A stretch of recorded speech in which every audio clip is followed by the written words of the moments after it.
Max Haiven is a writer and teacher and Canada Research Chair in the Radical Imagination. In this interview, I talked to him about his most recent book, Palm Oil, The Grease of Empire, a new entry in the Vagabond series of books that Max edits for Pluto Press. It's a series that tries to create a venue for, as he says, writing that engages with contemporary struggles and that tries to invent new ways of offering the public radical ideas. Palm Oil is an interesting intervention in the sense that we have books like it, which investigate the history of a commodity, but it's distinct from other examinations of the food system, like Michael Pollan's The Omnivore's Dilemma, for example, which Max suggests tend to strip the description of a system from the story. That sort of structural critique might theoretically alienate some readers, he says, because the reader might approach the text with the expectation of mastery or an investment in gleaning from the act of taking in ideas some sense of themselves as an autonomous, knowing subject. Max is always attempting to articulate an opposition to that sort of individualist self-empowerment, and says that he also is constantly both proposing and expressing discomfort with the use of the inclusive pronoun we. He doesn't want to imagine that the idealized reader, the audience of his text, will come away necessarily empowered by the information. He's more interested in the imagination as an undetermined thing, and how we come to imagine the world and our place in it as always unfolding and folding in on itself. He talks about his high tolerance for pessimism here, which he realizes not everyone shares, and reflects on how that specific threshold for the negative might allow him to consider the nightmarish history of palm oil. It's a history that is in many ways written in blood and fire, and one that opens up epistemic rifts. That idea of epistemic rifts, however, is more rooted to the moment where you, as he says, encounter another and realize your traditions are particular rather than universal. This is something that looking at the history of palm oil clearly yields. And so the history he offers is the history of something so sublimely complex that in a sense no imagination can quite grasp all of the entanglements the substance represents. He wants us to attempt to dwell with that immense complexity, and also the fact that it's a complex and yet not intractable problem.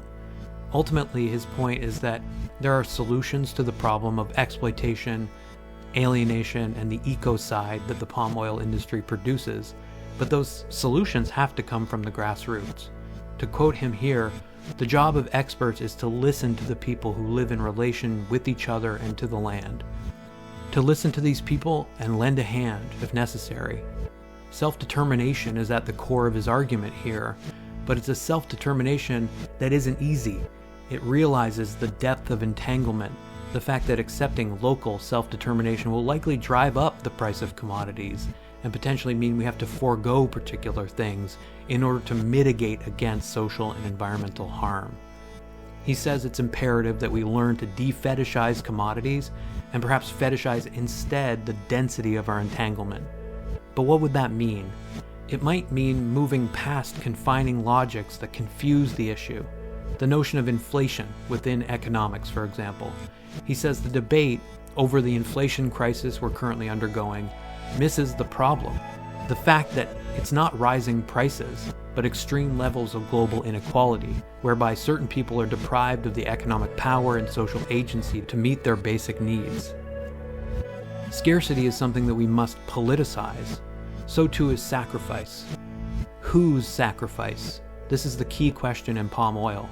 Human sacrifice, despite the undecided nature of its history, is consistently something practiced by elites for expedient reasons.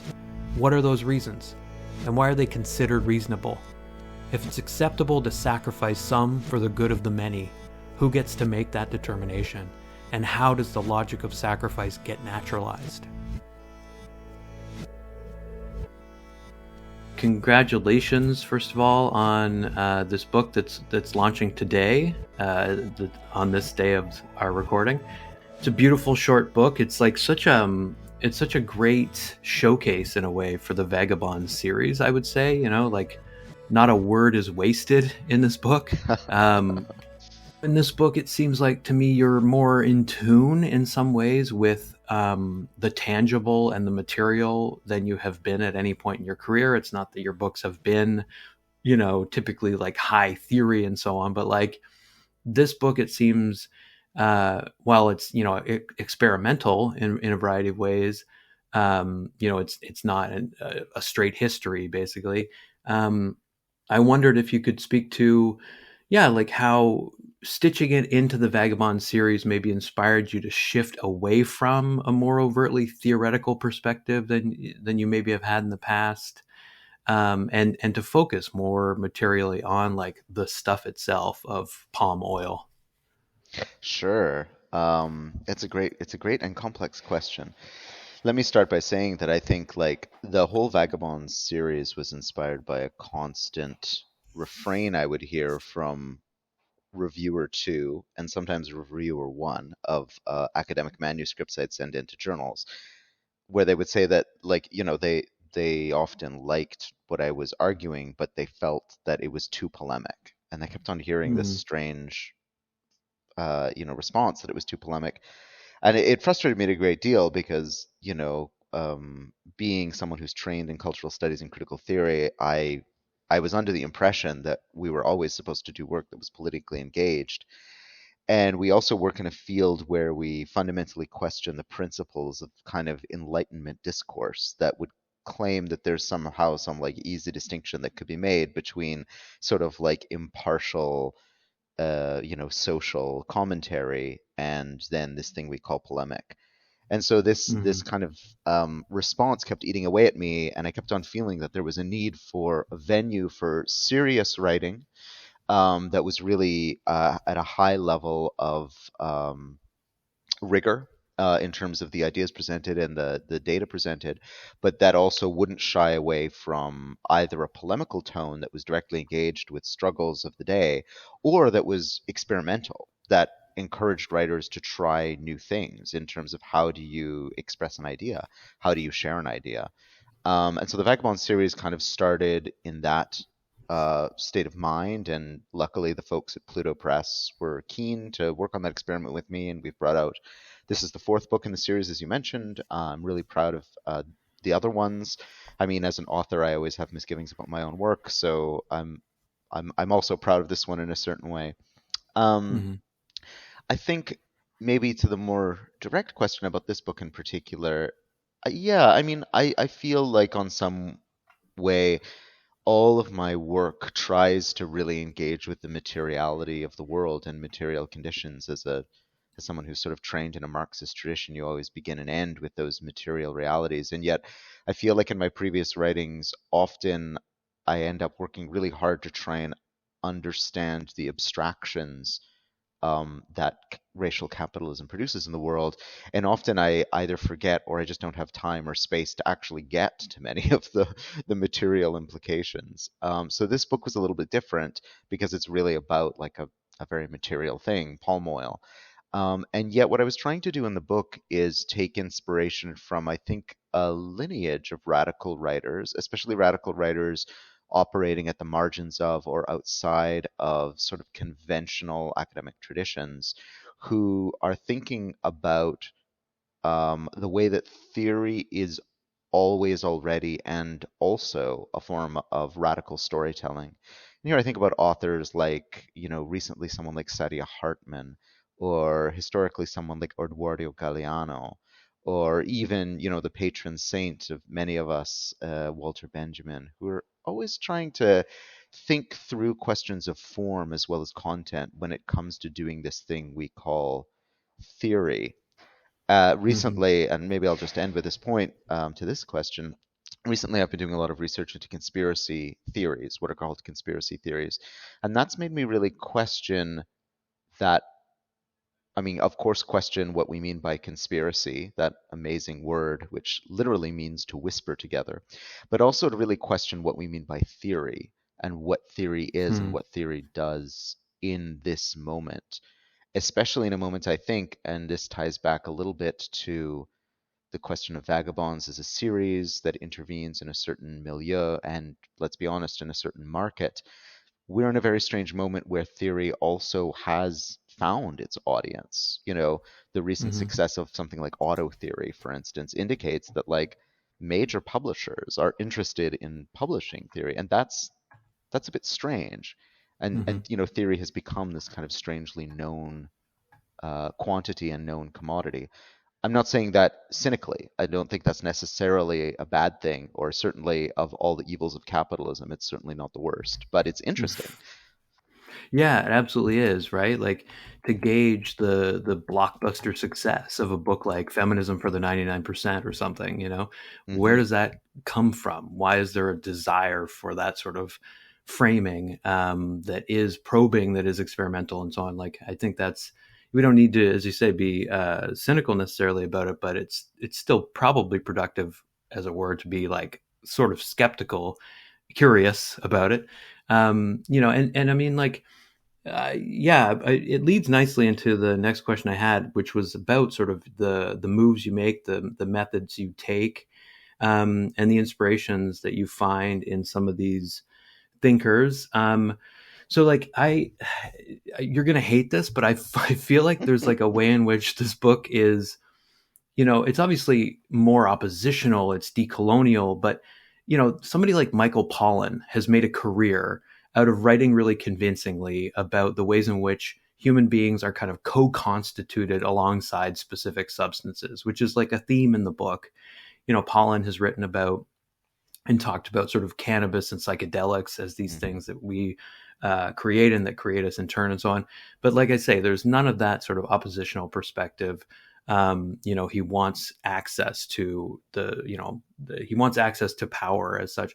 Whereas like for you, I see I see Anna Singh as like a key kind Hmm. of like point of reference for you in the sense that she's talking about and you cite Singh, right, like the Hmm. the ways in which capitalism, especially after the Plantationocene, the kind of detonating effect of colonization, really is like predicated on leveraging alienation and exploitation as a means of producing,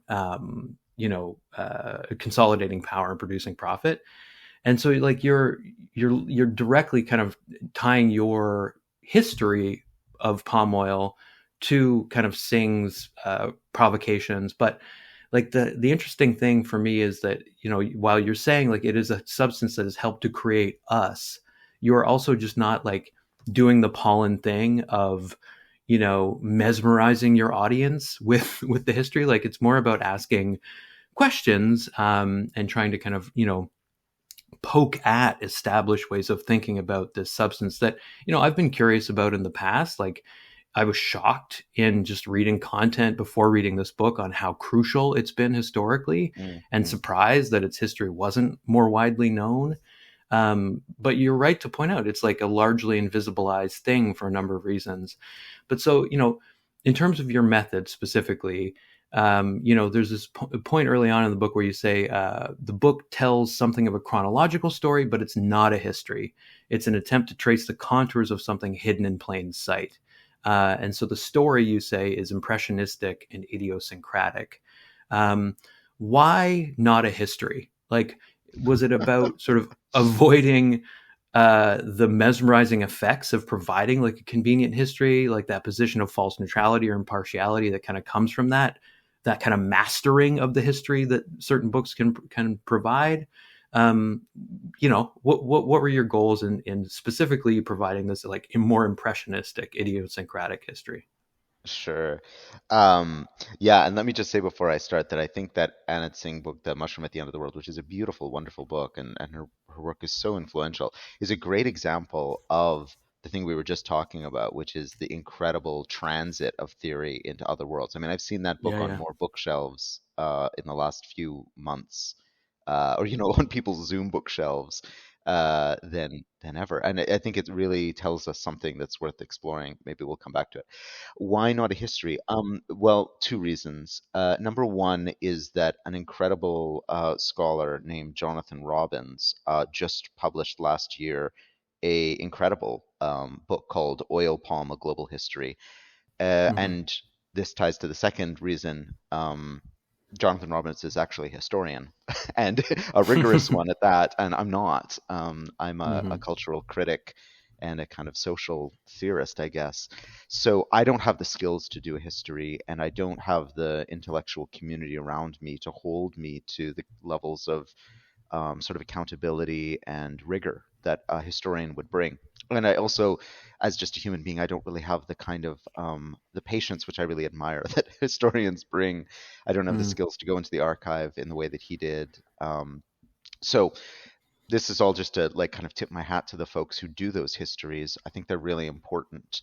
Now, Robbins is an academic historian, and then I think I'm probably closer, and all things considered, to someone like Paulin, who's a kind of to use his own term, a bit of an omnivore. He's interested in Hmm. looking at things from multiple different directions. The thing that I think a popular author like Paulin does in order to, sell books, which is his trade, and also to mobilize people's sympathies and solidarities, which is his sort of political gambits, is he strips out the thing that alienates most readers, which is a description of a system. Yeah. The liberal, I think the liberal imagination, and let's face it, people with liberal imaginations are typically those who will buy books that are critical of the status quo. Um, the liberal imagination is offended by the appearance of systems, I think, because it implies that that imagination itself is not autonomous. So, like, the liberal reader doesn't want to hear that there's a capitalist system and that that capitalist system has shaped how it understands the world, because it jeopardizes that reader's sense that they can, be the kind of eye in the sky observing the world and making judgments about it in the kind of Kantian sense.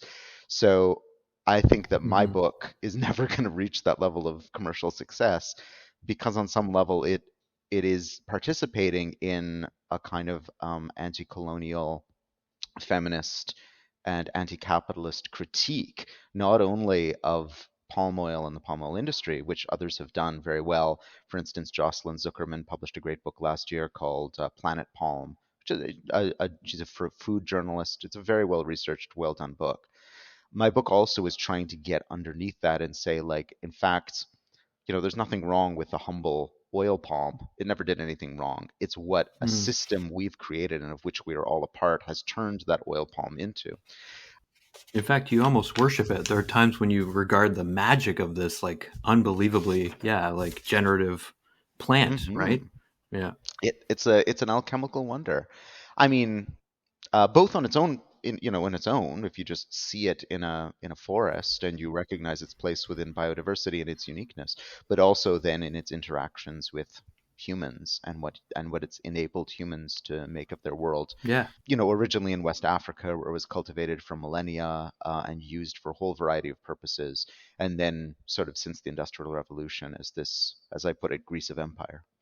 Yeah. And I mean, like, so the book, in terms of the structure of it, is more spatial in many ways than temporal, right? You talk about visiting 19th century Liverpool. You talk about traveling with some tender seedlings on steamships. You talk about, following the oil as it seeps through the fabric of our world. All of these kind of spatial metaphors. But then there's also this framing of the book that uses the question over and over again: whose punishment, whose story, which I thought was a really interesting way of kind of presenting the information. Right, again, more probing than just strictly explanatory in a lot of ways. Was that technique about cueing the reader to think about the ownership of this of the problems that come from palm oil? Like this is something that you're really restless about in the book, especially, right, is the kind of Mm, the problematic way that like maybe a typical historical account might search for the source of responsibility and find it, mm, or think that it finds it at certain points. Like you're kind of you kind of try to avoid that. The who's fat chapter in particular is this really in-depth account of a lot of the humanitarian calamities and hyper exploitative practices that are created through palm oil cultivation. But that chapter comes toward the middle of the book, And I wonder if like those moments of just kind of structuring it narratively were also calculated in the sense that like you're leading up to the moment of detailing so much pain, and making that kind of like central to the book, but not like the foregrounded thing necessarily. Could you speak to the choice rhetorically of kind of positing these questions at the head of each chapter? Yeah, certainly. I mean, I'll give you the answer that'll make me sound smart in a second, but I'll start by just saying that, like this book especially was taken apart and put back together many, many times in the Mm, shop, so to speak. And I think the structure that it eventually had only came quite late in the game. In fact, this book was originally intended to be only a chapter of my previous book on revenge, because I was mm, interested in the punitive expedition that was waged against the Edo Kingdom in what is now Nigeria, as an example of the way that imperialism kind of takes revenge against people who've never actually done anything really wrong. So this is all to say that the structure is a little more accidental than intentional. Maybe what is at the cusp of something that is accidental and intentional about the structure, though, is it ends up playing with a couple of sort of key contradictions. Um, mm-hmm, so, I mean, I think that there's sort of two contradictions at the core of the structure of this book, and one of them is between past and present.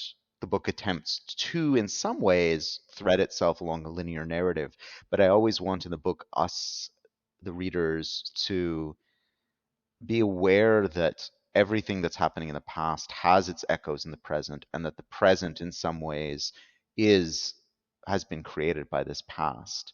So I feel on one level that's one of the structures, and here I really learned from reading the work of someone like Eduardo Galeano, as I was mentioning, or Saidiya Hartman, who really have an amazing way of allowing you to recognize that, you know, the things that you see in your world have these histories, and history rhymes and echoes in complex ways. I think the second contradiction that informs the structure of the book is that I'm always both proposing and uncomfortable with the pronoun we. mm-hmm. I went through many times and was quite selective about the moments when I would sort of hail us as readers into this we, and also the moments when I wanted to problematize that and challenge that. Because on the one hand, of course, like one of the major themes in the book is that what palm oil can show us is that some we, is a global species, and we can no longer afford to make decisions as if we're national, where like as if nations make any sense at this point in history, or as if, we should somehow be a competitive group of individuals, as we've been so taught by neoliberalism. And yet, at the same time, as I want to hold on to that idea of a kind of we as a political actor, I also don't want to cheapen the fact that we who are making this podcast and listening to this podcast have never set foot on a palm oil plantation, and benefit on some level, maybe not existentially, but certainly materially, from a from this commodity that so horrifically cheapens the lives of people who grow it and the various species whose habitats it destroys. So I think that contradiction between those two kinds of we, and then also those two kind of time frames of past and present, animate some of the choices I made about structure in the book. I hope I got it right, but I don't know in the end. Yeah, no, I think I mean it certainly works, right? Like the book, like I have of course this degree of distance. I'm an user of your ideas in some sense, like, and you kind of present yourself as the end user of this substance. I can see it being a thing that moves people, and that changes the way that people, especially the way that people relate to the ubiquity of the commodity itself. Like this is where I'd like to take things in just a second. But you mentioned how the book grew out of revenge capitalism, your last book, and how in particular this concern with a particular moment, this 1897 punitive expedition that Britain, the colonizer, leads to kind of subjugate, a threat to its, colonial domination in the scramble for Africa. This is a book now that is attempting to show like how that particular event kind of reverberates in the present. And you talk about Black Panther, like there's Mm, the opening of one of the chapters talks about Killmonger directly referencing the theft of artifacts that would have come from that Benin expedition. This is an expedition you return to over and over again in the book, the destruction of Edo Kingdom. It's like one moment among many, you could argue. certainly, yeah. But you're saying like we need to summon this particular moment in order to understand the specific place of palm oil in the story. You're talking about how that particular event, this punitive expedition, illustrates, quote, that capital's response to falling prices and saturated markets is simply greater violence to find new vistas of accumulation. How did this event for you illustrate a lot of these sorts of ongoing technologies of imperialist domination?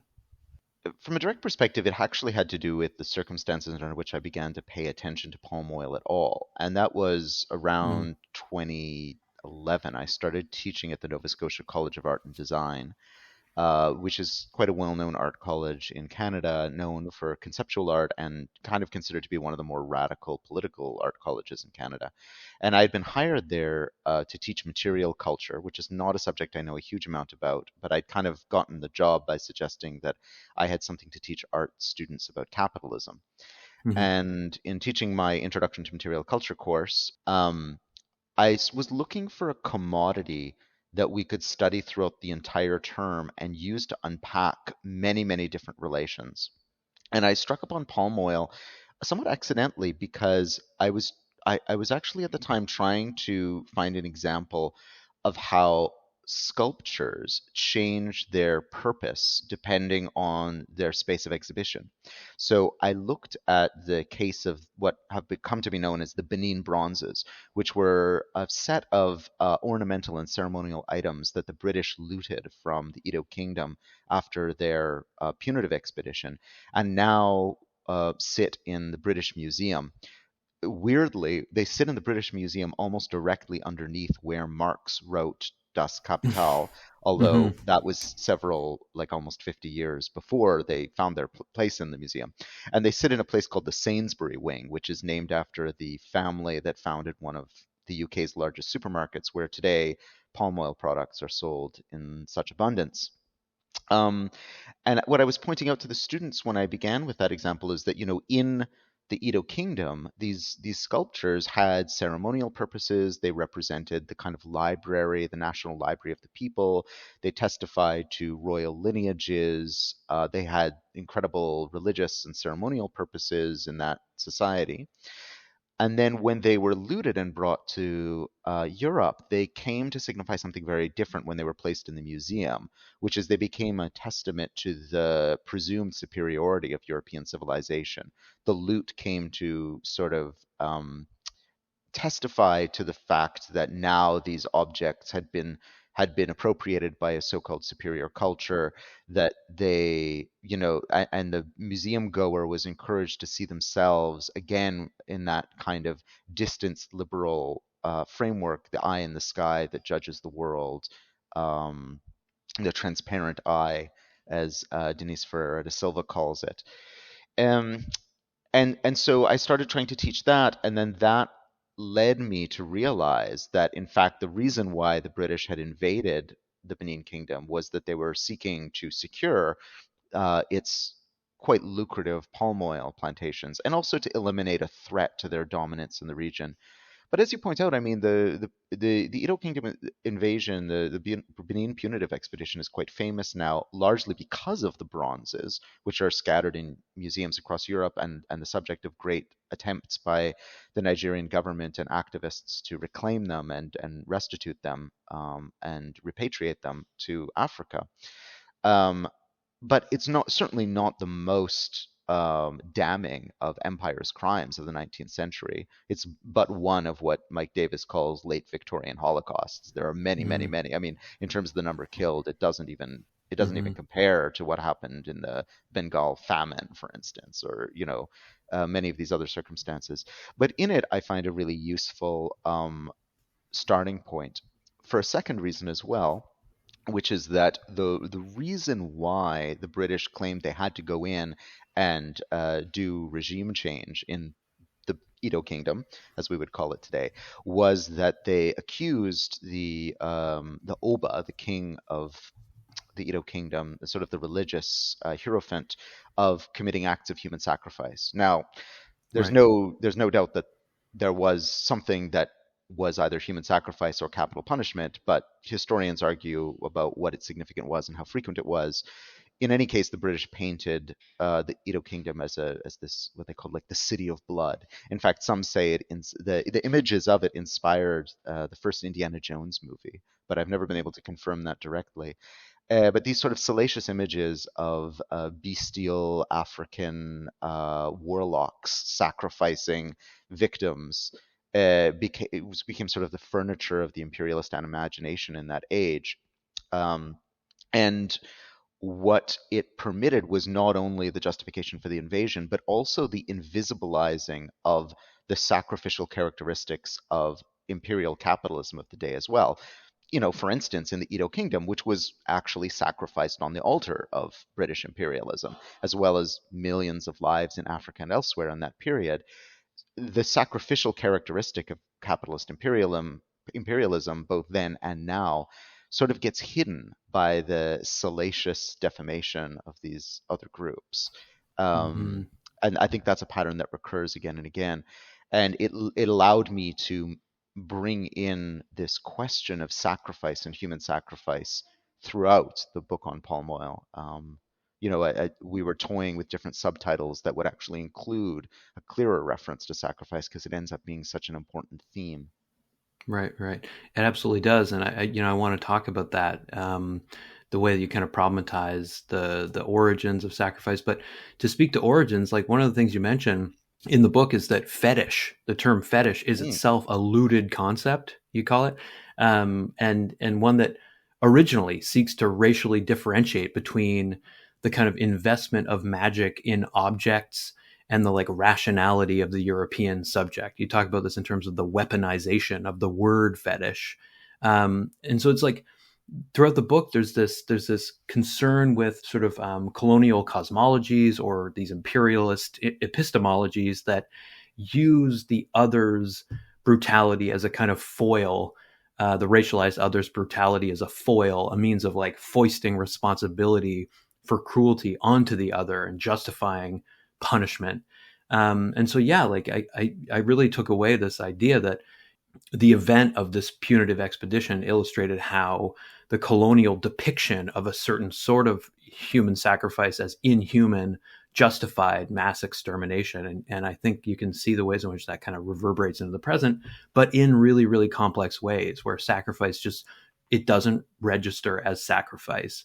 Um, but yeah, mhm, so, but, and maybe we can like get to that question through a concern with like the fetish that we might, I mean, when we talk about fetish, we often think like sexual fetish, but mhm, commodity fetishism is like it runs in some ways parallel, this kind of like pleasure seeking through buying. And you say like that form of pleasure seeking is like predicated in many ways on unseeing the complex material reality that is at the base of the supply chain. mhm, And so like so much of the story is about what you call the holographic shard of a greater capitalist totality, that is sort of inhabits the commodity. And so like the text, your book is about painting this picture of sort of the real roots of things that we often take for granted as a source of pleasure. So when we go to our favorite art supply store and buy paint, or when we buy like our comfort food, instant ramen noodles, some kind of canned food, uh, you know, candles, soap, all of these commodities that materialize as though they come from nowhere. Like you're saying, we need to remember the stories of those like objects to some extent. yeah. Like it's obviously about trying to connect it all through this like base substance and the forms of exploitation that allows it to be so cheap. But I guess like you've already kind of spoken to this, but I wonder like did it start with the palm and lead to the noodles, or did you begin to see connections by thinking about like the specific commodities and perceiving the ways that they led back in mystified ways to this like magic substance? Mm, One of the things that you note so many times in the book is this idea that commodities like palm oil are like made cheap through structural and sometimes literal violence and oppression. That's something that you're maybe uniquely aware of as a cultural studies researcher who's just like attempts to be in tune with those forms of invisibilized exploitation. But most of us are these end users who need the story of paint, of noodles, of canned food to be told to us, right? The end users, as it were, of your research. How did you sort of figure out a way to articulate it by foregrounding these particular like exemplary products, basically? I mean, maybe I'd take a step back from that for a second before I Mm-hmm. approach that particular question and just say that I think what ties this book to my previous books is a persistent and abiding fascination with the power of the imagination. So, Mm-hmm. it's a book about a material object, palm oil, and all of the material objects it makes, including ramen noodles, shampoo, biofuels, you name it. Mm-hmm. I mean, palm oil is in so many things. But on another level, what I'm wondering about in this book is how we come to imagine the world and our place in it through the things we use every day. And as a materialist and as a Marxist scholar, someone working in the Marxist tradition at least, I'm always interested in the way that the imagination is shaped by material reality and in turn helps us shape material reality. So I wanted to locate some of the commodities that I speak of in the book, including ramen noodles, which I'll come back to in a second, in a longer tradition of cultural criticism. And here I leaned heavily on the really wonderful work of Anne McClintock that many, many people have read over the last 20 years since it was published in her great book Imperial Leather, where she talks about the way that soap advertisements in the 19th century really helped broadcast what she calls sort of commodity racism and work at the intersection of class, race, empire, and gender to sort of recruit working class and middle class people in Europe to a kind of imperialist worldview that attempted to remedy class conflict and also attempted to kind of mediate the transformations of gender that were occurring in the late 19th century. So, soap was usually made at home and was not used that frequently before the late 19th century. But as palm oil imports flooded into Europe, it became cheap and plentiful, and it became associated with the cleanliness that would become associated with whiteness, in contrast to all of those allegedly unclean non-white others. A similar thing happened with candles, and a similar thing happened with tin cans, all of which required the material stuff of palm oil to create. So McClintock points out that this was a kind of fetishism on two levels, and you're right to point out that like there's a number of different ways that this term gets used. From the Freudian perspective, the fetish is a kind of substitution, something that you become obsessed with at some point in psychosexual development that acts as a kind of substitute for what you really need. So you at some point have a traumatic incident, maybe just a normal traumatic incident like no longer being allowed to feed at your mother's breast, and you substitute the breast with an obsession with, I don't know, balloons, or an obsession with grinding your teeth. Who knows? You have some sort of fetish that gives you a surrogate satisfaction. Mm-hmm. And for Freud, that's not necessarily a problem, but it can become problematic. And, Freud's always interested in the moment when these things become, as he puts it, uh, not, he's interested in curing disease and making it so it's just good old fashioned misery. To Right. paraphrase. So, Yeah. everyone's a fetishist for Freud. It's just some people are a little more fetishist than others. And then on the flip side, you have Marx, who, in his writing about commodity fetishism, he's interested in that kind of romance of the commodity and how the commodity comes to be sort of the beloved object of the consumer. But he's also interested in something deeper too, which is this process of forgetting, where Mm. the working class consumer especially forgets that in fact the commodity that they're buying is the product of the labor of their own class, their own labor in a collective sense, and they see it as simply the magical product of capitalism.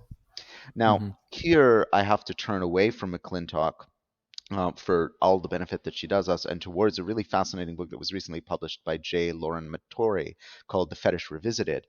Mattori is an anthropologist of West African religions in diaspora and points out that, in fact, the entire idea of the fetish, as you were noting, was stolen itself, and it was a term that was kind of invented or appropriated when European traders started encountering African religions.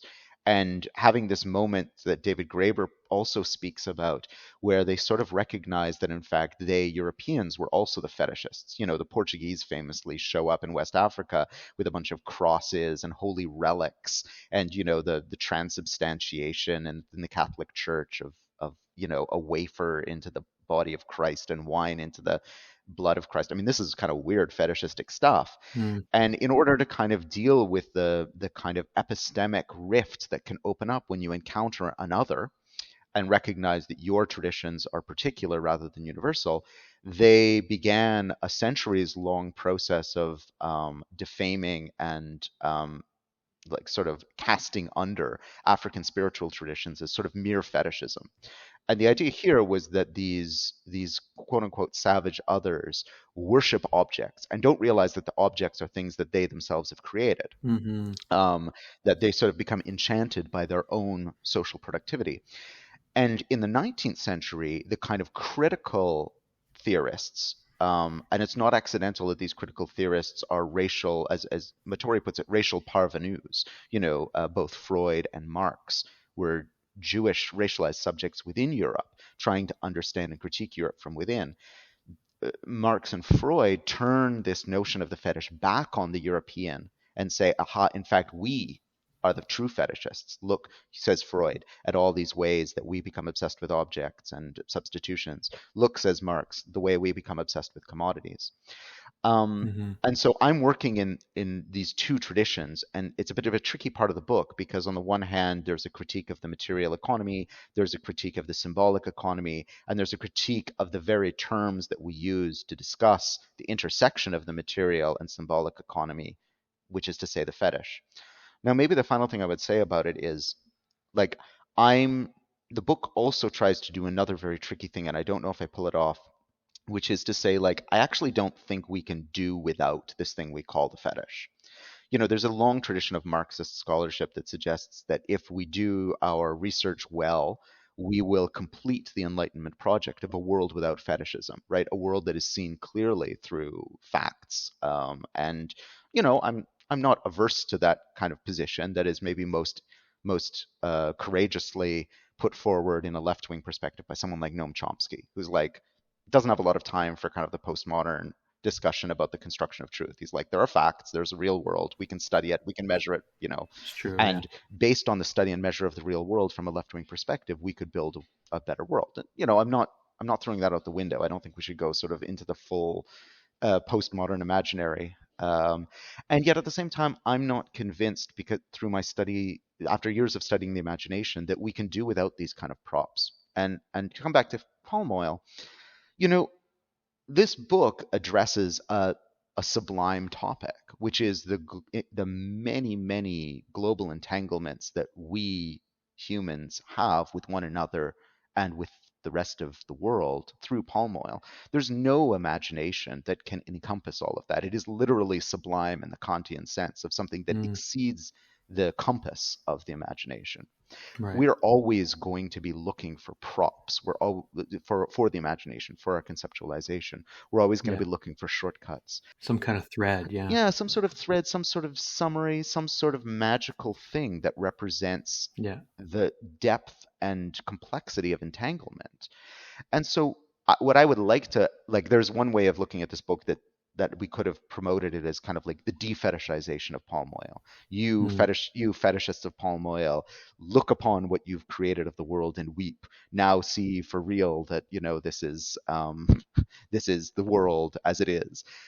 I just don't think that's actually going to motivate people, and I don't think it's actually realistic. What I prefer us to think through is like in the palm oil is a sphinx with a riddle for us, and the answer to the riddle, which can't be spoken by a human tongue, is the depth and complexity of human entanglements with the more than human world through a system called capitalism that transforms us as we transform it.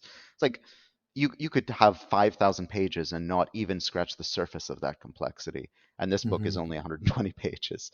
So what I hope for is that in some ways, I would cheekily say perhaps a different kind of fetishism. I want us to focus our attention on palm oil as a as a microcosm, as a kind of fetish that helps our imagination grapple with relationality. And that's ultimately what every fetish is it's a way of interfacing with the the density of relationality of the world. But I Hmm. think we can do fetishism in a much less violent way Yeah, no, than it's been done. I like that. I mean, and I think like this is one of the things that the book points out is like so limited is the kind of inherently individualistic consumer advocacy that has kind of reigned supreme in terms of trying to communicate the costs, the human costs of palm oil. You say in the book, fetishism also transpires within the advocacy, activism, and NGO activity around palm oil today. For understandable tactical reasons, many campaigns take fetishistic targets, such as the plight of the charismatic orangutan deprived by deforestation of its habitat. Like that is a tactic that you're saying is fetishistic and that doesn't really work to provide people with even a glimpse of the sublime kind of complexity of this problem. There's a meaning, like a well-meaning, but ultimately not effective attempt there to capture people's attention when in a world of just noise and intersecting and competing Mm-hmm. messages. And you're saying like and I see analogies to like the plastics industry. There's this Mm-hmm. lovely documentary, Plastic Wars, that does the work of trying to expose the ways that the plastics industry, this multi-billion-dollar petroleum industry, is really displacing so much responsibility by talking about consumer and end user education and responsibility. Like it's just Mm-hmm. not a solution. And so, like, focusing on our co-constitution, our implication, our complicity with this substance, to me is more troubling. But that's the point. Like, you're using we to some extent in the book, but it's a we that you hope is possible. Mm-hmm. And to kind of go back to one of the other things you were saying, like this idea that our imagination is shaped by materials, but also something that shapes those materials. This to me is like the one, not the only, but like the kind of primary source of a certain optimism of the will that exists in the book. Like you say, we are a species uniquely capable of transforming ourselves as we transform the world. I think that's undeniable, but like it kind of feels hard to accept as a source of inspiration in a sense. Like you're citing Sylvia Wynter a few times in Mm-hmm. the book and her, I think, under recognized work. Catherine McKittrick has been really good at sort of like Mm-hmm. making Winter more known and worked with in theoretical circles anyway. But you're citing her work theorizing the extent to which we are both things. Like we are both bios and mythoi. We are organic beings and we are storytelling animals. Cassie Thornton articulates it in her book, The Hologram, this idea that, we are uniquely able to mentally exert a storytelling force on the world. But the reason I think it's like hard to accept as a source of inspiration is that seems to have done so much more harm than good. Mm-hmm. I think about the fact that, there are these reports that people in Canada feel have never been more wary of the role of religion in society. If you kind of zoom out, there is this sense that, I guess, I mean, a measurable sense that religion has served as a destructively controlling force in human history, like a form of fetishism that has largely been violent. Um, And so it's like it's just hard for me in some ways to accept this idea that the radical imagination, and I sound so pessimistic in saying this, can be like a source of sort of positive or liberatory transformation. But I guess I want to ask you where you're at. I mean, I think you are in many ways sort of like you make a point of being more intimately attached to movements that actually embrace a narrative of transformation, that actually recognizes the need to reinvent the system to make it less deadly in terms of our mutual entanglement. Where do you, I guess, derive some sort of optimism of the will from in this moment? You know? Well, I think we just have to admit it's very pessimistic times. It's Yeah. and there's no shortage of evidence for a reasonable person to come to the conclusion that we're doomed. Yeah. And so, I don't want to diminish that evidence. Sure. Sure. I think I see a number of things happening, some of them in the around the question of palm oil, some of them elsewhere that I think are reason to be I wouldn't s- I don't know. I don't really go in for optimism or hope really. I mean, Right. there Right. are Right. inspiring forms of struggle. But I also have a high tolerance for pessimism as a person, which I realize as I get older, not everyone does. So let me say that I think now there do appear on the global landscape groups of um, scholars, journalists, and people affected by palm oil, people, workers, indigenous groups, land users who work in the and live in the shadow of palm plantations, who are beginning to come together and start to develop their own proposals. In the book, I sort of summarize a recently published plan for a just transition, which really Hmm. refocuses the attention away from like, oh, big NGOs putting pressure on governments and corporations are going to solve this problem, um, thanks to consumer pressure, and refocuses us on the fact that like the solutions need to come from people in relation with each other in the land. And that the job of experts is to listen to those people and lend a hand as needed, rather than to come in with solutions from the outside. Hmm. Um, and then I think that then it puts the onus on those of us who are importers of palm oil to recognize the changes that would happen if, for instance, all of those communities were allowed to transition to a sustainable model, which would essentially mean that the cost of palm oil would go way up, the supply of palm oil would go way down. We would have to find other ways of getting this substance, or we would have to forego certain commodities, or we would have to pay a lot more. Um, when you start to ask those questions, you start to ask much deeper questions quite quickly about the global economy, about why certain forms of labor and certain commodities are cheap, why some countries seem to have so much money to buy the fruits of other people's labor, and some other countries have so little. So essentially, as what I take inspiration from in researching this book is that if you start pulling that thread and you start following the implications of small grassroots changes to their inevitable global conclusions, you have to start thinking globally and in a way that is not intentionally but incidentally radical. Because if we were to tomorrow, if we could snap our fingers and erase palm oil from the world as if it never existed, it would mean quite a radical change for the global economy. Let alone to say we want a world in which no one is sacrificed on the altar of somebody else's profit. I mean, that would require a revolution. Maybe not a revolution like anything we've ever seen, but it would require some sort of revolution.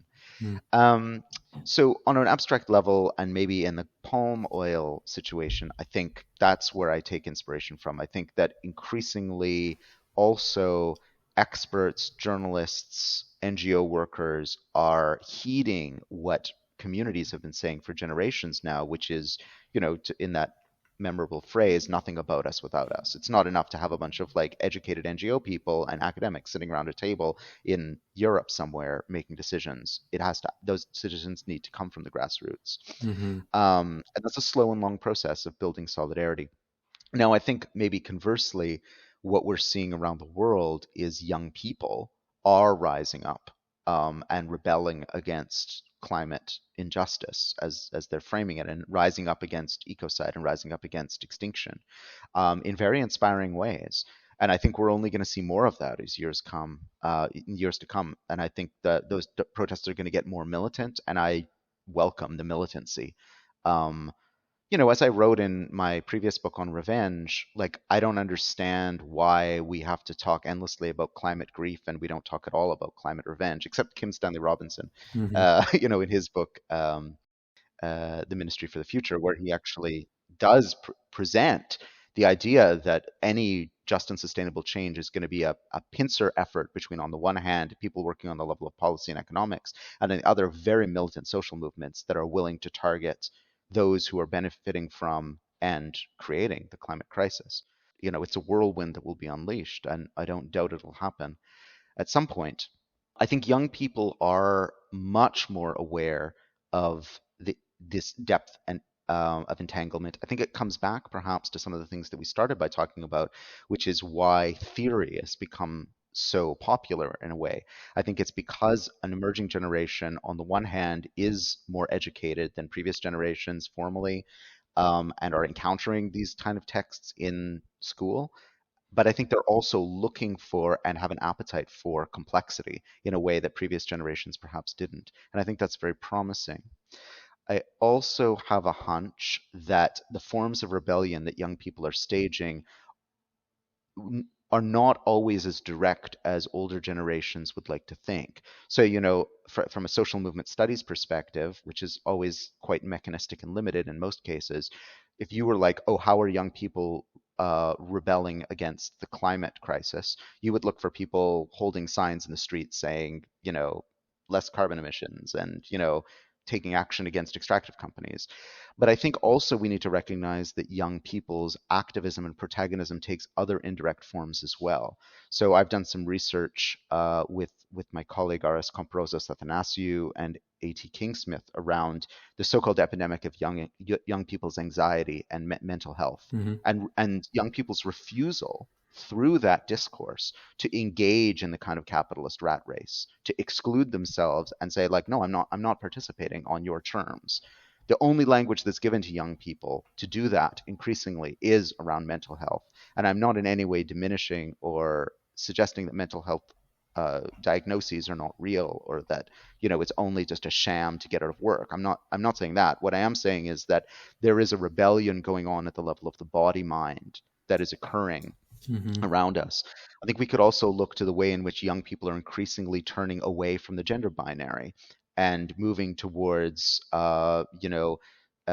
anti-binary forms of identification and sexuality as also an attempt to rebel against the kind of psychosocial, psychomaterial world that's been created by their forebearers that's done so much damage.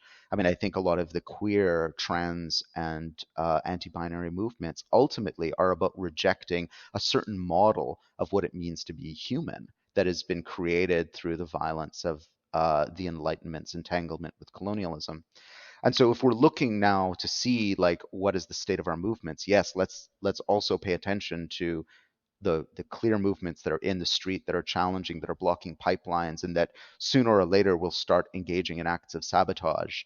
Um, those are important, but we should also look at the forms of rebellion that maybe don't yet even speak their own name as rebellion, that are being enacted as a resistance to not only capitalism as an economic system, but actually capitalism as a whole cosmology, as a whole way of piecing the world together, of making sense of the world. Mm-hmm. And I think if you zoom out and you look at it from that perspective, it's quite inspiring.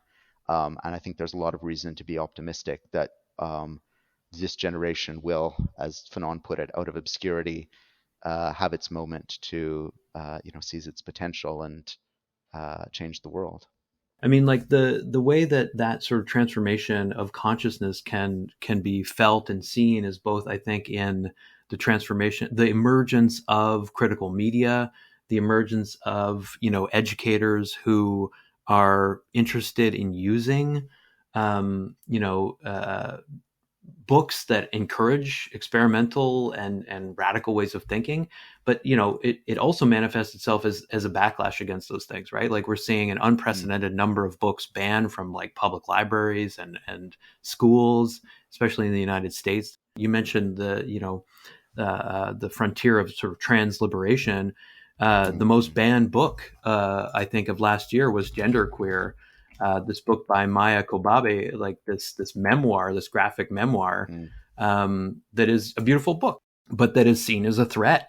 And there's a way in which I think your book is saying, somewhat like obliquely to some extent, that a focus on education can allow people to access a more like robust narrative of responsibility, and like actively incorporate a structural view of things that might like liberate them from their own sense of just like individual anxiety, like connecting their mm, anxiety.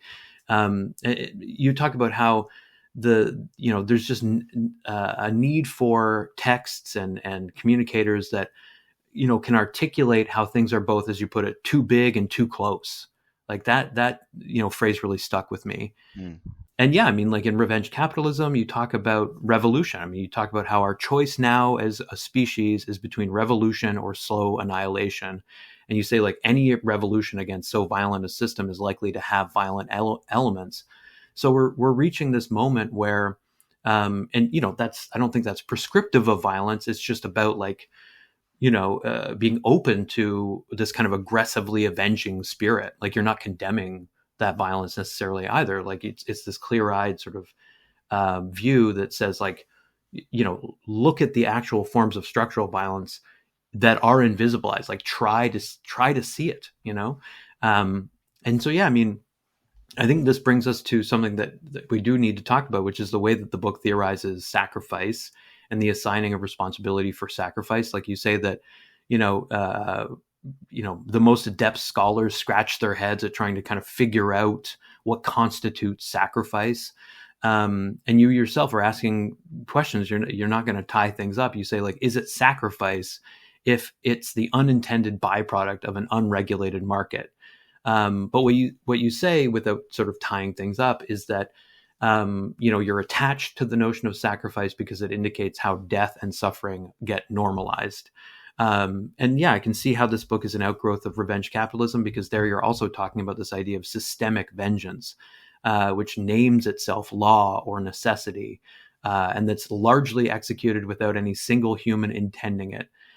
So I guess the question is like, how has thinking about specific forms of violence that are structurally sort of detached from spaces of decision making, how it's thinking about that in terms of this kind of continuum of sacrifice sharpen your thinking on like systemic violence as such. Like you're talking about how a subtle shift in policy to encourage markets can lead to millions of needless deaths that are somehow imagined as accidental, incidental, or inevitable. Do you feel like you got a better picture of that in writing this book? yeah. I mean, like the metaphor that I used at the beginning of the book, it's sort of something that's hidden in plain sight. Um, and I always do this experiment as both a teacher and a writer of trying to like zoom out to look at the planet from afar and sort of squint and try and see the big patterns that are otherwise, yeah, too big and too close, to use that other metaphor. Mm-hmm. So, and I feel like this is what I was trying to do with sacrifice as well. Again, that sacrifice story really began with trying to understand what happened in the Edo kingdom with the Benin punitive expedition and the way that sacrifice was leveraged and narratives of sacrifice were leveraged. But I think there's something too big and too close about human sacrifice as well, because the reality is, in one way or the other, almost all civilizations practice it. They practice it in very different ways, and it's strange. I mean, there was a period of anthropology where you had this kind of comparative anthropology where people would really try and understand what connects these traditions.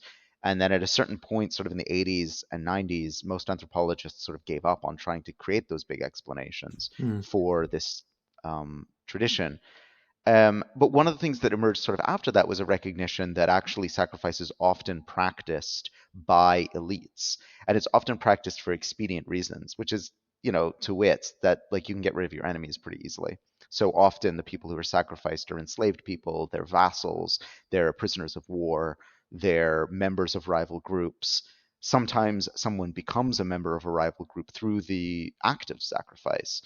And it's cloaked in the language of cosmological necessity. So the high priest or the priestly caste in a society that's committing human sacrifice, justifies it before or after the fact by saying like, they rarely celebrate it, but they'll usually say something along the lines of like, well, yeah, of course, cutting out the heart of this poor jalobi over here, it's terrible. But look, if we didn't do this, we would reap God's vengeance. It's either this guy or this woman gets their head cut off, or we're going to have a famine and millions of people are going to die. So what do you want? And within the cosmology that people share or that people are forced to share, that act of what today we would call risk management makes some degree of sense.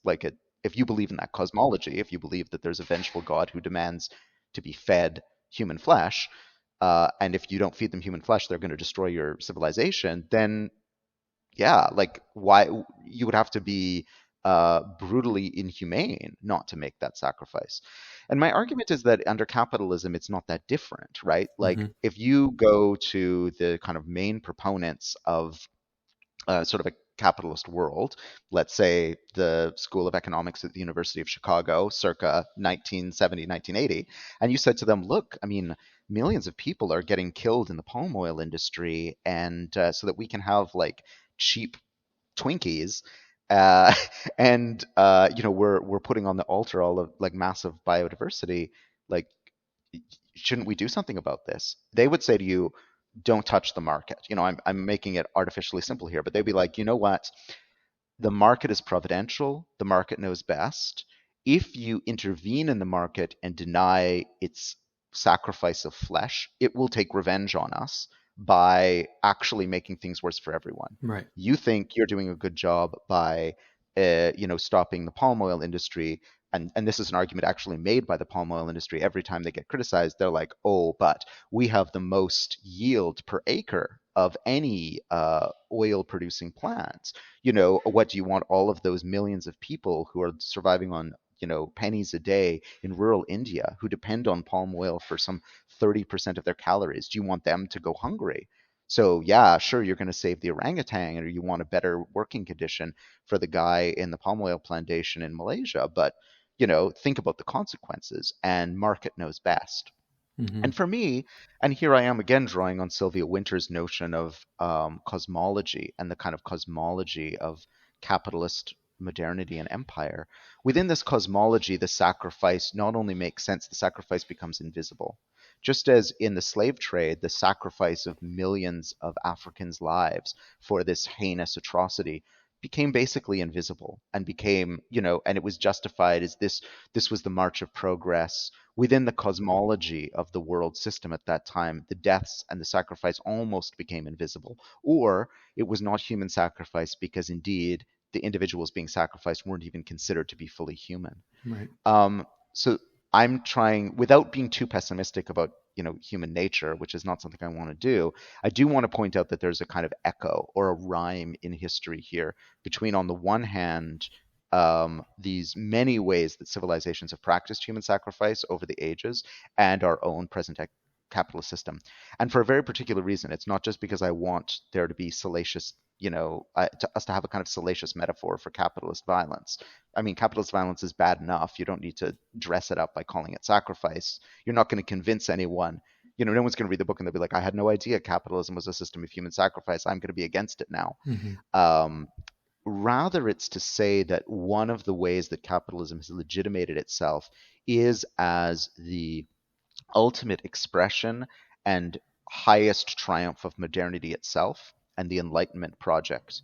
The market represents this metahuman thinking entity, this calculating entity, which is, as Kant's ideal Enlightenment subject, has no personal interests. It's simply taking in data and churning out prices. It's a kind of like the corporation itself, it's this kind of dream image of humanity's own cosmological aspirations. Um, and we, and especially there's a whole set of philosophers, sort of pro-capitalist philosophers, who suggest this, that like the market is this kind of infallible knower of the world and the only entity that should be trusted to adjudicate human affairs. An argument perhaps most intelligently made by Hayek, the founder of the Mont Pelerin Society and kind of the philosophical godfather of neoliberalism. Um, and I'm trying to suggest that, in fact, in many ways, this is a cosmology like any other, and it has secreted within it its own logic of sacrifice, um, and that we need to kind of admit to that, Yeah. not only as a critique, but also then to also reckon with what it would mean to replace it with a different cosmology, and what the sacrificial cosmology of that replacement might be as well. Yeah, I'm definitely curious to ask you about that sort of, what would it mean to, maybe replace it with, an anti-work politics or a degrowth politics, something new that is resistant to, the rationality behind extraction, but to kind of maybe connect it to something that I see talked about a lot today. The rising prices, inflation, right? Like this is something you've gestured to, the idea that restoring like the dignity of labor, let's put it, in many places where palm oil is cultivated would like inevitably drive up the cost of the product in global markets. You say like that's not necessarily bad for workers or even consumers. That's maybe not the dominant logic. And I wonder if it's like the kind of inherent blind optimism of economics that makes it so hard to like for economists especially to like wrap their heads around inflation. Like it over and over again on NPR podcasts, wherever you go, you get the sense that inflation is a phenomenon that economists just can't be clear-headed about or explain in simple terms. Yeah. Is it like the kind of amoral nature of it that makes it impossible to think about the way, like it's only something like Jacobin that's going to have articles on the ways that inflation might actually represent a positive development in certain senses. Like what kinds of acts of, from your perspective, economic translation might it take for rising prices on staples to be regarded as something potentially good? It's just never seen as good. Yeah. And yet we're seeing the ways in which rising fuel prices in the States are further like consolidating power within the oil and gas industry, where, Biden is deciding to open up federal lands for oil and gas extraction. And Europe will not divest from Russian energy. There is this like battle over ensuring that energy prices stay low. And that battle is like waged supposedly on behalf of like working people. How in that context do you change the cosmology to allow for rising prices to register as something life-saving almost? I mean, maybe two parts of that question. I mean, I think first, like there is something very there's something that rhymes very closely between, on the one hand, these moments when economists all turn to each other and say, like we can't explain this. Mm-hmm. Um, and it happened after the 2008 financial crisis, when previously all these economists said that the financial economy was gonna be a boom without end. And now, when you have this kind of like massive inflation, there's something very similar about that and the moment when the high priests turn to each other in a culture that practices human sacrifice and say, "Well, we sacrificed 1,000 people, and like there's still a famine." Mm. Um, Yeah. and one of the things I point out in the book is that, one of the things that anthropologists and historians speculate is that often European stories of the kind of grisly acts of human sacrifice in the Edo Kingdom or of the Aztecs, for instance, they occur at a moment when the cosmology begins to break down, when the predictions that were made based on the cosmology no longer seem to hold, and when the priestly caste feels its power slipping. And I think we could say, arguably we could say the same about capitalism in our moment. As the models and the cosmology of the system begins to come apart, as its material reality changes, we begin to see it enact ever more violence, including forms of epistemic violence. Um, Now, just to close that point, I would say that I think there's actually a really amazing new generation of young economists, especially feminists and people coming from the global south, who are questioning some of the fundamental principles of economics, but doing so, maybe sometimes under the banner of heterodox economics or anti-colonial economics, but they're still trying to retain some of the very powerful tools that economics provides for managing life in common, which is what we need economics to do. I mean, we do need specialists in a global world to help us figure out global supply chains after we abolish capitalism. Maybe we'll relocalize a lot of production. I hope we will, but there's no way to localize the production of a MacBook Pro. Right. Maybe we won't make that a priority, but like we do need people who are thinking in about the nuts and bolts of how to manage and maneuver an abstract system that is sublime in its components. Mm-hmm. Um, so maybe then the second thing I would say about that is like, I mean, this debate about inflation seems to me to miss the point completely, which is the problem isn't that prices are going up. The problem is vast and merciless and murderous inequality. I mean, it, Yeah. it's the problem with inflation is bad because most people are poor. It's not bad in and of itself. So if we took all of the money in the world and we redistributed it, equally or relatively equally, I think then we could have an adult conversation about inflation and what to do about it. But right now, basically, what you have is this debate about inflation, which is often framed in the most abstract senses and what to be done about it. But what's to be done about it is always framed as like, well, how are you going to support capitalism and corporations rather than pointing out the fact that the problem here is that there's rising fuel prices and food prices for people who can't afford it because they're at they're getting the dirty end of a 40-year stick of class warfare.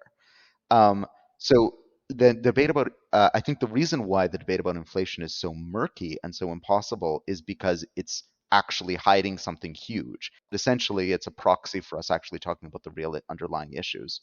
And underneath the issue of inequality is an even deeper, more thorny, more difficult issue, which is not just about how we're going to distribute the wealth that already exists in the world.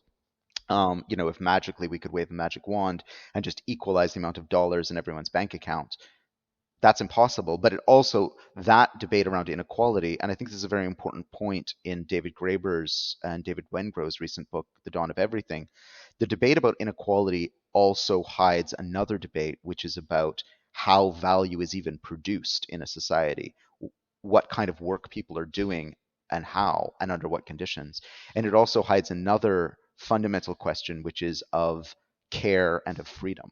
Like, Mm-hmm. rather than discussing even inequality, I think we should take a step back and say, like, how are we as a species, let's say, going to take responsibility for ourselves as an interconnected global entity that has very particular powers and very particular responsibilities on this planet? And among those are providing care for one another and the more than human world, and securing a sense of freedom that allows us to each obtain as close as we can our incredible potential as individuals and collectivities, and also respects the world and its abundance as well. I think those deep philosophical questions are begging to be asked underneath these questions of inequality and inflation. Mm-hmm. You have a really remarkable capacity to express terrifying realities in beautiful ways. I want to say that, and the book does that. I mean, in the way that we mentioned Anna Singh's "Mushroom at the End of the World." This is a book that I've interviewed Singh about that book, and she has this kind of odd friction with her own impact Mm. in that book. Like she kind of felt as though the book was too conducive to a convenient kind of hope, and so she kind of wrestles with that. But I think they're invaluable, these things, for giving people a source of pleasure in gleaning insight that takes you out of a moment where things do feel too big and too close, too overwhelming. And yeah, like the book is still a source of something like inspiration, in the sense that you're saying, like, we are, quote, wealthier than we have ever been, and yet millions suffer. We are being convinced of this kind of fantasy of scarcity that allows ethno-nationalists, like the ones that took up, an occupation in Ottawa and across, various parts of North America and even Europe, like the so-called freedom convoys, to say like our freedom, which is to say white freedom, is threatened by needy others, as you put it in the book. Mm. Against the rise of that kind of eco-fascist race realism, you're saying like there is abundant, adequate abundance. It is just unfairly shared. I think there's something about this book and certainly Thornton's The Hologram that is about trying to like reinvigorate what Thornton calls the caring muscle. You call it our shared narrative muscle. She calls it the caring muscle. Huh. And I think this is the idea, is that there's an attempt by these texts to sort of, educate, but also to kind of help people exercise something that is atrophied under late capitalism to some extent.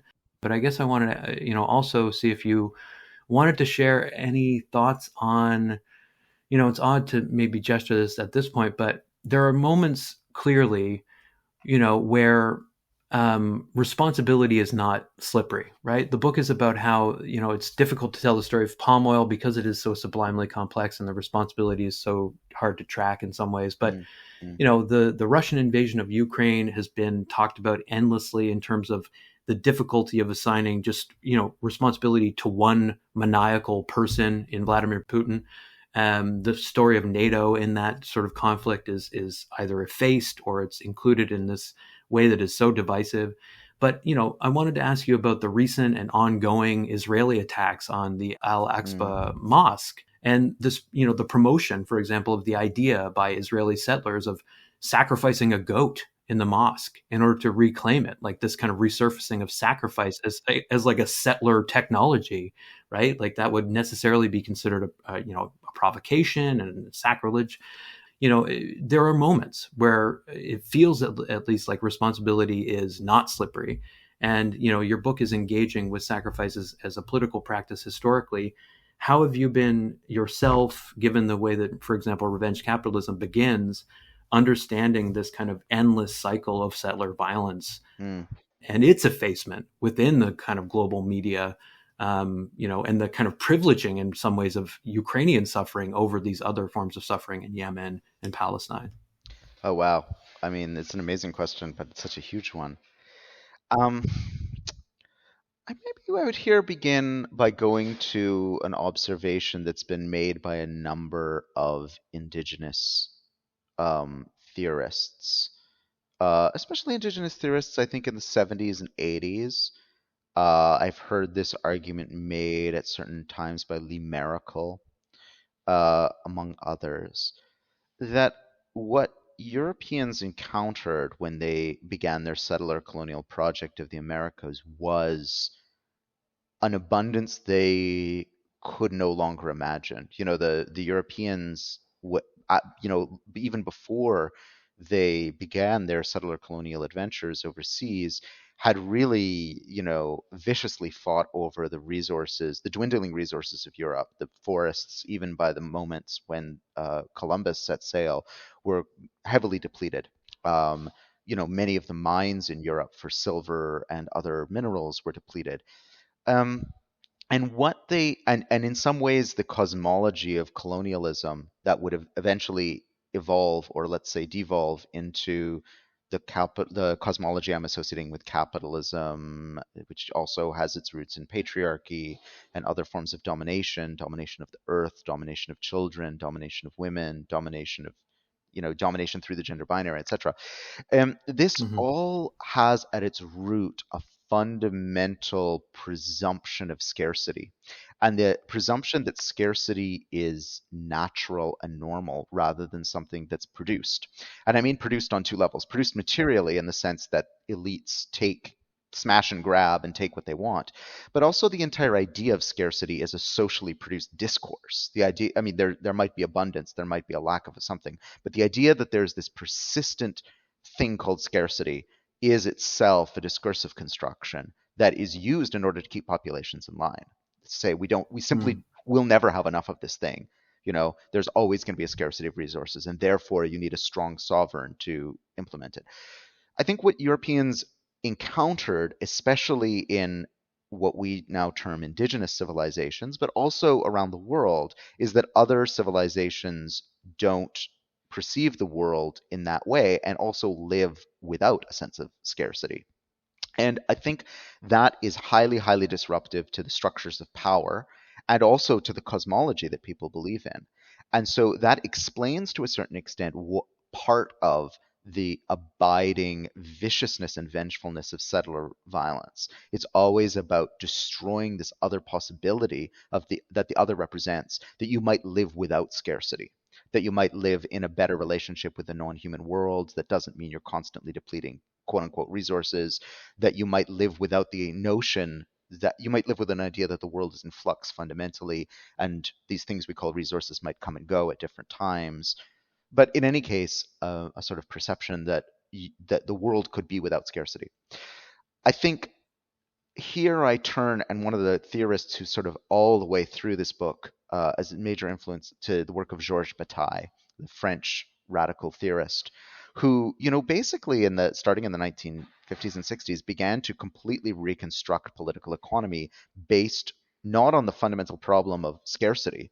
And, like if you go to any economics class and you look at the first paragraph of any economics textbook, it'll basically, in one form or another, say the problem that economics tries to solve is the problem of scarce resources.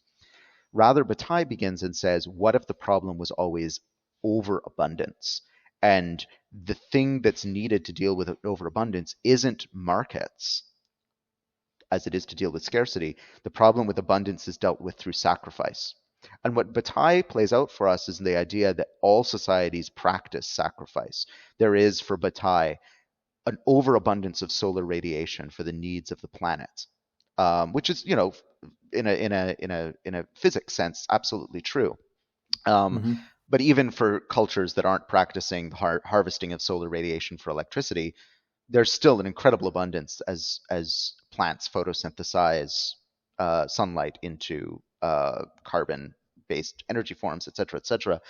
Um, and so for Bataille, he's asking us to think about questions of metabolism, which links to an interesting set of Marxist discourses about, what Marx called the metabolic rift between capitalism and the earth. And Bataille's asking us to think, like, what if we were to change our whole understanding of what an economy is, to re-embed it within the structures of society and cosmology, but recognize every society always is committing acts of sacrifice, but some forms of sacrifice are more violent and less violent than others. And the most violent forms of sacrifice, Bataille tells us, are the ones that can't admit that they're forms of sacrifice. So here he's influenced by someone like Tsvetan Todorov's quite phenomenal book, The Conquest of the Americas, about the encounter between Cortez and Moctezuma at the destruction of the Aztec Empire, where Todorov says, look at the two forms of sacrifice occurring here. Sure, the Aztecs did commit human sacrifice. They were an empire. They were brutal. They collected tributes from vassal nations and mercilessly slaughtered them. But they also, at various times, adopted people into their community and made them part of the family so that the sacrifice would be worthy of the gods. He says a society of sacrifice is fundamentally different. He's not saying it's good, but he's saying it's fundamentally different on many levels than a society of massacre, as he calls it, and as he identifies the Europeans with the society of massacre, where those who are being sacrificed are reduced to utter worthlessness, who are just considered to be, not even worthy of sacrifice. When the Europeans came and slaughtered millions of indigenous people, they weren't doing it to appease their Christian god, to feed their Christian god, as the Aztecs were. It was simply that they rendered these people, through their cosmology and ideology, completely worthless and therefore completely disposable. What Bataille argues is that in many civilizations you do have sacrifice, including human sacrifice, but often if you zoom out and you look at it, it is relatively less violent.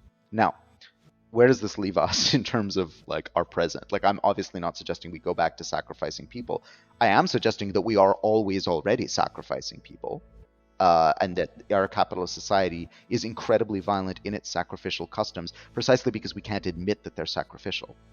But I wonder what it would mean for us to re-enchant economics in some way with a notion that, in fact, the problem we have to deal with is not only the abundance of the more than human world, but the abundance of the human imagination and the abundance of humanity's cooperative potentials.